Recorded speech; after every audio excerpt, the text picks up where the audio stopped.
1 अक्टूबर 2024 की रात को ईरान के शहर तबरेज़, काशान, तेहरान और इस्फहान से 200 के करीब बैलिस्टिक मिसाइल्स फायर होते हैं। यह हमला इतना कैलकुलेटेड था कि एक भी मिसाइल आबादी वाले एरिया में नहीं गिरा।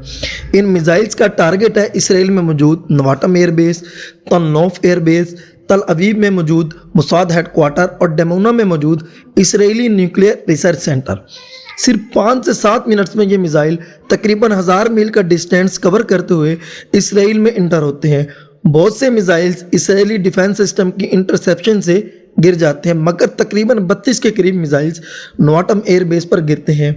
20 मिसाइल तन्नौफ और बाकी कुछ मिसाइल डेमोना और तल अवीव में गिरते हैं। इन एयर बेस पर इसराइल के $1 बिलियन के लॉकहीड मार्टिन F-35 जेट्स खड़े हुए थे। स्टेलाइट इमेजेस ने भी कंफर्म किया है कि एक ईरानियन मिसाइल ठीक हैंगर के ऊपर जाके गिरा।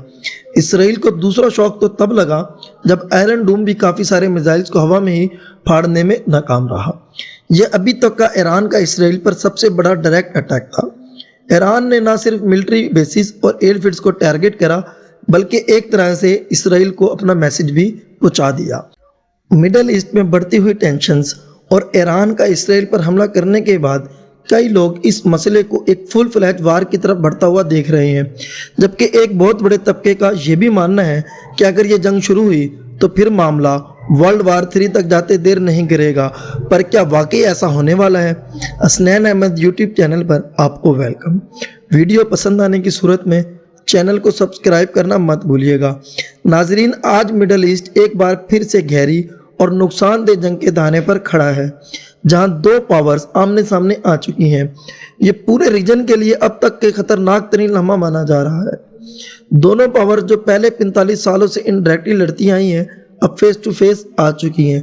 Israeli prime minister Benjamin Netanyahu ने ईरान को बैलिस्टिक मिसाइल्स फायर करने पर जवाब दिया है कि हिसाब तो ज़रूर देना होगा। इसराइली मिलिट्री ने भी कहा है कि ईरान को पलटकर जवाब ज़रूर दिया जाएगा। हमला कब होगा, कहाँ होगा, ये फैसला इसराइली गवर्नमेंट करेगी। पिछली बार जब पहला हमला अप्रैल 2024 में किया गया था, जिसमें ड्रोन्स और क्रूज मिसाइल्स का इस्तेमाल किया गया था, तो उस वक्त अमेरिका ने इसराइल को खामोश रहने का मशवरा दिया था। लेकिन इस बार वो खामोशी नहीं है जैसी पिछली बार थी।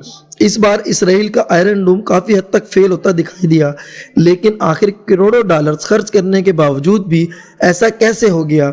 इसराइल का आयरन डूम एक एडवांस्ड मिसाइल डिफेंस सिस्टम है और आर्टिलरी शेल्स को इंटरसेप्ट और डिस्ट्रॉय करने के लिए डिज़ाइन किया गया है। यह सिस्टम बहुत ही इफेक्टिव और एक्यूरेट माना जाता है। आयरन डूम का सक्सेस रेट 90% से ज़्यादा है, मतलब ये सिस्टम लॉन्च होने वाले रॉकेट्स और मिसाइल्स में बहुत हाई परसेंटेज को इंटरसेप्ट और डिस्ट्रॉय कर सकता है। आयरन डूम ऑटोमेटिकली आइडेंटिफाई करता है कि कौन से रॉकेट्स पॉपुलेटेड एरियाज या इंपोर्टेड इंफ्रास्ट्रक्चर्स की तरफ जा रहे हैं।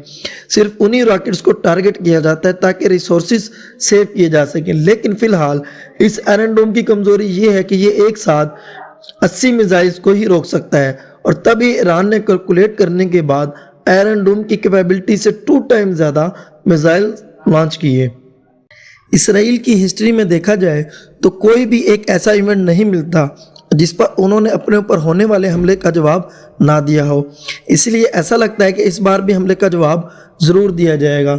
इवन अप्रैल के अटैक्स के जवाब में भी इसराइल ने ईरान पर जवाबी कार्रवाई करते हुए इस्फहान की एयर बेस पर मिसाइल अटैक किया था, लेकिन वो ईरान के 170 ड्रोन्स और 30 क्रूज मिसाइल्स के जवाब में इतना छोटा था कि मीडिया पर भी इतना ज़्यादा हाईलाइट नहीं हुआ। यहाँ तक कि कई दिनों तक पता ही नहीं था कि ये हमला इसराइल ने किया है या किसी और ने।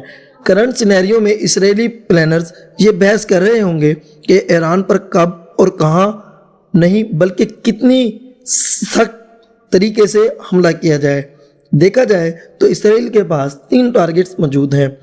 पहला है कन्वेंशनल मिलिट्री अटैक, जिसमें ईरान की उन साइट्स को टारगेट किया जा सकता है जहां से बैलिस्टिक मिसाइल्स लॉन्च हुए थे। वो लॉन्च पैड्स भी हो सकते हैं और कमांड एंड कंट्रोल सेंटर्स भी। और ये भी मुमकिन है कि इसराइल पर हमला प्लान करने वाले किसी हाई ऑफिशियल को मरवा दिया जाए। दूसरा टारगेट है इकॉनमी, यानी कि वो टारगेट्स जिनसे ईरान की इकॉनमी को अच्छा खासा नुकसान हो। इन टारगेट्स में ईरान के ऑयल फील्ड्स भी हो सकती हैं, पेट्रोकेमिकल, या पावर प्लांट्स भी या फिर शिपिंग पोर्ट्स भी हो सकते हैं। लेकिन एक्सपर्ट्स का मानना है कि ये इसराइल के लिए इतना अच्छा टारगेट नहीं है, क्योंकि इससे ईरान की सिविलियन पॉपुलेशन को नुकसान होगा, और क्योंकि ईरान ने अपने बैलिस्टिक मिसाइल से इसराइल की सिर्फ मिलिट्री इंस्टॉलेशंस को टारगेट किया था, तो शायद इसराइल भी सिविलियन आबादी पर हमला ना करे। और आखिर में है तीसरा और सबसे खतरनाक टारगेट, ईरान का न्यूक्लियर प्रोग्राम। यही वो प्रोग्राम है जिसकी वजह से अमेरिका ने पिछले कई सालों से ईरान पर सैंक्शन लगा रखी हैं। ऑफिशियली अभी तक ईरान के पास न्यूक्लियर टेक्नोलॉजी तो नहीं है, लेकिन इस पर तेज़ी से काम ज़रूर चल रहा है। ईरान पर हमला करना शायद इसराइल के लिए इतना बड़ा मसला ना हो, लेकिन इसके जो कॉन्सिक्वेंसेस होंगे वो ज़्यादा खतरनाक हो सकते हैं। ईरान का कहना है कि इसराइल पर हमला करके उन्होंने बैरूत में हिजबुल्लाह के लीडर हसन नसरुल्लाह और तेहरान में हमास लीडर इस्माइल हनिया की मौत का बदला ले लिया है, यानी अब हिसाब बराबर हो चुका है। ईरानियन प्रेसिडेंट मसूद का कहना है कि ये जो हमने किया है ये हमारी सलाहियत की सिर्फ एक छोटी सी झलक है। अगर इसराइल के ज़ायोनिस्ट रजीम ने हमें जवाब देने की कोशिश भी की तो फिर ईरान इन कन्वेंशनल तरीक़ों पर उतर आएगा।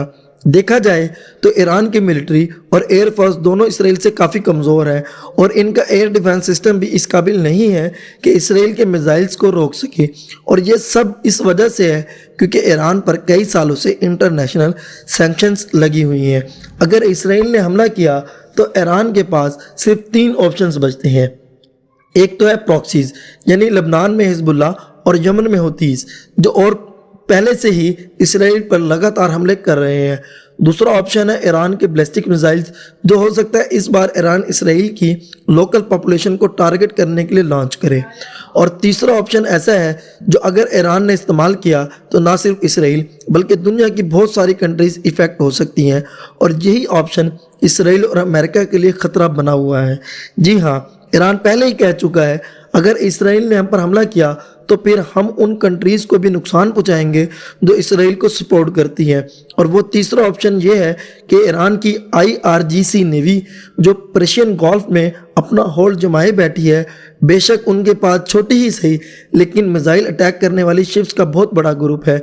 ये शिप्स डायरेक्टली अमेरिका के सपोर्टर्स बहरीन या सऊदी अरब पर हमला नहीं कर सकती, क्योंकि अमेरिका ने इस खतरे को नज़र में रखते हुए पहले से ही बहरीन में अपनी नेवी की 5th फ्लीट वार शिप रखी हुई है। लेकिन ईरान की शिप्स स्ट्रेट ऑफ हार्मोज पर आसानी से माइंस डिप्लॉय कर सकती है, और यही खतरा इसराइल और अमेरिका को खाया जा रहा है। स्ट्रेट ऑफ हार्मोज को ब्लॉक करने से पूरा पर्शियन गल्फ ब्लॉक हो जाएगा, जहां से दुनिया की 20% ऑयल सप्लाई गुजरती है। अगर ऐसा हो गया तो ईरान के साथ जंग शुरू करने का नुकसान पूरी दुनिया को उठाना पड़ सकता है, और ईरान के साथ जंग शुरू करने का एक और ख़तरा भी है। मान लें कि अगर इसराइल, अमेरिका और इसके अलाइज ने चारों तरफ से ईरान पर हमला कर दिया और उसकी रिटेलिएट करने की सारी पॉसिबिलिटीज़ को रद्द कर दिया, तो फिर शुरू होगी खुल्लम खुल्ला जंग, और ये जंग आम जंगों से काफ़ी बड़े पैमाने पर होगी। अब इसमें रशिया को भी कूदना पड़ेगा और चाइना को भी, क्योंकि ये दोनों कंट्रीज़ ईरान के स्ट्रेटेजिक पार्टनर्स हैं। रशिया की बात की जाए तो सीरिया में ईरान और रशिया दोनों एक दूसरे को सपोर्ट करते हैं। हो सकता है कि अमेरिका के खिलाफ डायरेक्टली रशिया जंग ना लड़े, लेकिन ये ईरान को वेपन्स फराहम कर सकता है। पॉलिटिकल और डिप्लोमेटिक लेवल पे भी ईरान को सपोर्ट करेगा। इसी तरह चाइना भी ईरान का स्ट्रेटेजिक पार्टनर है, लेकिन डायरेक्टली मिलिट्री सपोर्ट चाइना भी नहीं देगा। हाँ, ये ज़रूर है कि चाइना ईरान को सपोर्ट करने के लिए उससे ऑयल ख़रीद सकता है, यूनाइटेड नेशंस में ईरान को सपोर्ट कर सकता है, और USA पर प्रेशर भी डाल सकता है। नॉर्थ कोरिया भी ईरान का इनडायरेक्ट अलाई है, जो छुपकर ईरान को वेपन्स में सपोर्ट कर सकता है। अमेरिका में इलेक्शन सर पर खड़े हैं, और डेमोक्रेट्स ये नहीं चाहते कि इसराइल कोई भी अटैक करे, क्योंकि फिर अमेरिका को भी इस वार में डायरेक्टली शामिल होना पड़ेगा, और इसका इलेक्शंस में डेमोक्रेट्स पर बहुत बुरा असर पड़ सकता है, बिकॉज फिर इनके हाथ से सारे अरब और मुस्लिम वोट निकल जाएंगे। लेकिन दूसरी ही तरफ अगर अमेरिका इस वार में शामिल नहीं होता तो ज्यूश और प्रो इसराइल वोटर्स कमला हैरिस को वोट नहीं देंगे। यही वजह है कि डोनाल्ड ट्रंप ओपनली नेतन्याहू को सपोर्ट कर रहा है। तो अब हमारा मेन सवाल है कि क्या इस कंडीशन में वर्ल्ड वार 3 स्टार्ट होने के चांसेस हैं या नहीं। वर्ल्ड वार ऐसी जंग को कहते हैं जिसमें दुनिया की बड़ी पावर्स जैसे कि यूएसए, रशिया, यूरोप और चाइना आपस में लड़ पड़े अपने अपने अलाई समेत। लेकिन ईरान पर हमला करने की सूरत में ऐसा होना काफ़ी मुश्किल तो है लेकिन नामुमकिन नहीं। वर्ल्ड वार 1 और 2 में भी कई ऐसे केसेस देखे गए जिसमें एक कंट्री ने दूसरी कंट्री को सिर्फ सपोर्ट किया लेकिन फिर भी वो वार में डायरेक्टली इन्वॉल्व हो गए। आर्चड्यूक फ्रांस फर्डिनेंड की असैसिनेशन के बाद ऑस्ट्रिया हंगरी ने सर्बिया पर हमला किया। इस जंग में जर्मनी ने ऑस्ट्रिया हंगरी को सपोर्ट किया तो रशिया ने सर्बिया को। ऐसा करते करते फ्रांस और ब्रिटेन भी इस जंग में शामिल हो गए क्योंकि वो उस वक्त रशिया के अलाइज थे। इस तरह अलाइंसिस के ज़रिए स्कोप बढ़ता चला गया और वर्ल्ड वार 1 शुरू हो गई। ऐसा ही एग्जाम्पल्स हमें वर्ल्ड वार 2 में भी मिलती हैं। जब जर्मनी ने यूरोप के मुल्कों पर हमले किए तो इटली ने उसकी मदद की। इस सपोर्ट की वजह से अलाइड पावर्स जैसे कि ब्रिटेन, फ्रांस और यूएसए ने इटली को भी टारगेट करना शुरू कर दिया। बेशक उस वक्त इटली ने खुद कोई हमला नहीं किया था। जंग की सिचुएशन में कोई नहीं देखता कि अगले ने हमले की शुरुआत की है या नहीं। जैसे अभी इसराइल और ईरान का कॉन्फ्लिक्ट में अमेरिका दूर दूर से ही इसराइल की मदद कर रहा है, इस तरह वर्ल्ड वार 2 में भी पहले अमेरिका खुद को जंग से अलग रख रहा था, अपनी इकॉनमी पर फोकस कर रहा था, लेकिन फिर भी एक वाक़या हुआ जिसकी वजह से अमेरिका ना चाहते हुए भी जंग में कूद पड़ा। ये जापानीज़ का पर्ल हार्बर पर अटैक था जिस पर आप मेरी एक डिटेल वीडियो भी देख सकते हैं, इसका लिंक डिस्क्रिप्शन में मौजूद है। कुल मिलाकर बात यह है कि ईरान पर अगर इसराइल ने बड़ा हमला किया तो इन दोनों मुल्कों की फुल फ्लैज वार शुरू हो सकती है और अगर इस जंग में अमेरिका ने शिरकत की तो फिर जंग पूरे रीजन में फैल सकती है और चांसेस हैं कि वर्ल्ड वार 3 भी शुरू हो जाए। लेकिन ये सिर्फ अजम्पशंस हैं, ऐसा होगा कि नहीं ये तो वक्त ही बताएगा। आपकी इस सारे मामले में क्या राय है मुझे कमेंट सेक्शन में ज़रूर बताइएगा। वीडियो पसंद आने पर लाइक और शेयर करेगा। अल्लाह हाफिज़।